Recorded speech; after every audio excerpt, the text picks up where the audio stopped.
आज हम लोग बिहार स्कूल एग्जामिनेशन बोर्ड के साइंस का चैप्टर नंबर 6 जिसका नाम है घर्षण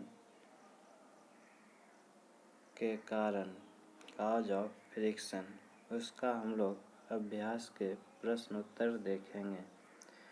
जिसमें पहला प्रश्न है, कौन सा गतिशील गेंद की गति को मंद करता है? आंसर है घर्षण बल। क्या होगा? घर्षण बल। घर्षण बल गतिशील गेंद की गति को मंद करता है। चलिए नेक्स्ट क्वेश्चन पर हम लोग चलते हैं। नेक्स्ट क्वेश्चन है, घर्षण बल क्या है? What is friction? इसका आंसर है किसी वस्तु पर लगने वाला वह बल जो हमेशा गति का विरोध करता हो, उस विरोधी बल को घर्षण बल कहते हैं। प्रत्येक वस्तु पर घर्षण बल उसकी गति के विपरीत दिशा में होता है। घर्षण बल हमेशा गति का विरोधी बल होता है तथा कभी भी गति बढ़ाने में मदद नहीं करता। घर्षण बल दो सतहों के बीच कार्य करता है, इसलिए इसे संपर्क बल भी कहते हैं। चलिए नेक्स्ट क्वेश्चन की ओर हम लोग आगे बढ़ते हैं। नेक्स्ट क्वेश्चन है, स्थैतिक घर्षण तथा सर्पी घर्षण में अंतर बताइए। देखिए यहाँ पर कुछ त्रुटि है, लिखा हुआ स्थैतिक घर्षण तथा सर्पी घर्षण में अंतर बताइए। सबसे पहले यहाँ पर समझाया जा रहा है स्थैतिक घर्षण। जब किसी वस्तु को विराम की स्थिति से गति में लाने का प्रयास किया जाता है, उस स्थिति में लगने वाले घर्षण को स्थैतिक घर्षण कहते हैं। अब आगे समझते हैं हम लोग सर्पी घर्षण। जब कोई एक वस्तु दूसरे वस्तु पर गतिमान हो तो उन दोनों सतहों के बीच लगने वाले घर्षण को सर्पी घर्षण कहते हैं। सर्पी घर्षण स्थैतिक घर्षण से कम होता है। वैसे तो सबसे कम होता है लोटनिंग घर्षण और सबसे अधिक मान होता है स्थैतिक घर्षण का। घर्षण मुख्यतः 3 प्रकार: स्थैतिक घर्षण, सर्पी घर्षण और लोटनिंग घर्षण। नेक्स्ट क्वेश्चन है, घर्षण बल की दिशा क्या होती है? आंसर में लिखा हुआ है घर्षण बल की दिशा हमेशा गति के विपरीत होती है। चलिए अगला प्रश्न है, जब गेंद को समान वेग से फेंकेंगे तो गेंद क्यों पक्की समतल सतह पर लंबी दूरी तय करती है? दूसरा प्रश्न है, कच्ची सड़क पर कम दूरी तय करती है। और तीसरा है, कंक्रीट सड़क पर बहुत कम दूरी तय करती है। तो ये तीनों निर्भर करता है सतह के घर्षण पर। जिस सतह पर घर्षण बहुत कम होगा वहाँ लंबी दूरी तय होगी और जहाँ पर घर्षण बहुत ज़्यादा होगा वहाँ बहुत कम दूरी तय होती है। चलिए इसका आंसर हम लोग देखते हैं। पहला का आंसर है, जब गेंद को समान वेग से फेंकते हैं तो गेंद पक्की समतल सतह पर लंबी दूरी तय करती है, क्योंकि पक्की समतल सतह की प्रकृति चिकनी होती है, जिसके कारण घर्षण बल कम लगता है। कम ही नहीं, बहुत कम लगता है।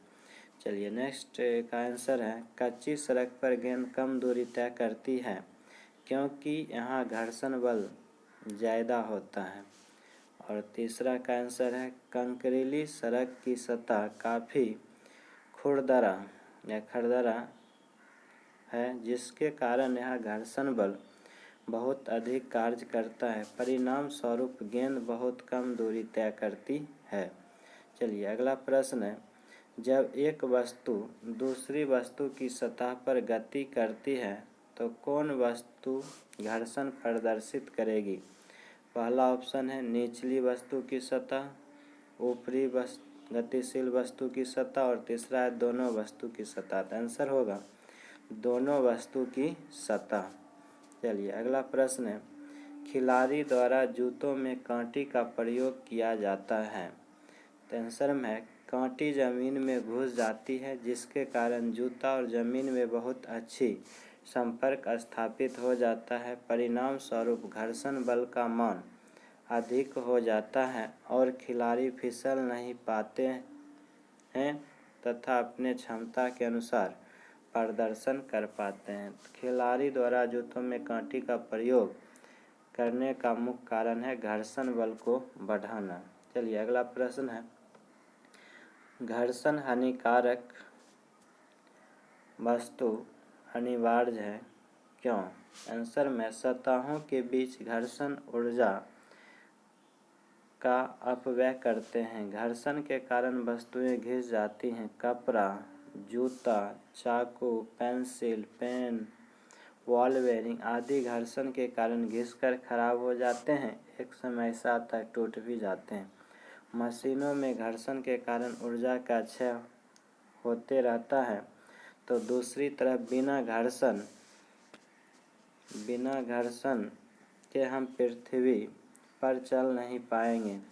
वाहन सड़क पर दौड़ नहीं पाएगी। घर्षण के कारण ही वाहन में गति संभव है। वाहनों की दिशा परिवर्तन में, कागज पर लिखने इत्यादि ऐसे बहुत कार्य हैं जिसमें घर्षण सहायक होते हैं। इस प्रकार घर्षण जहाँ हानिकारक है वहीं अत्यंत ही लाभकारी है, यानी घर्षण अनिवार्य भी है। चलिए अगला प्रश्न है, धारा रेखीय आकृति से क्या समझते हैं? हवाई जहाज की आकृति या नाव? जहाज को विशेष आकृति क्यों प्रदान की जाती है? तो आंसर में देखिए है तरल पदार्थ। तरल पदार्थ मतलब हुआ जिसमें बहाव की प्रवृत्ति होती है, जैसे गैस तथा द्रव होता है। तरल पदार्थ में गति करने वाली वस्तुओं की आकृति को विशेष रूप प्रदान किया जाता है, जिससे घर्षण के मान को कम किया जाता है। इसी विशेष आकृति को धारा रेखीय आकृति कहते हैं। नाव एवं हवाई जहाज की आकृति धारा रेखीय होती है। नाव जहाज की धारा रेखीय आकृति दिया जाता है ताकि हवा तथा जल से कम अवरोध या घर्षण हो सके। घर्षण कम होने से ऊर्जा का क्षय कम होता है और आसानी से यह एक स्थान से दूसरे स्थान तक गमन कर पाती है।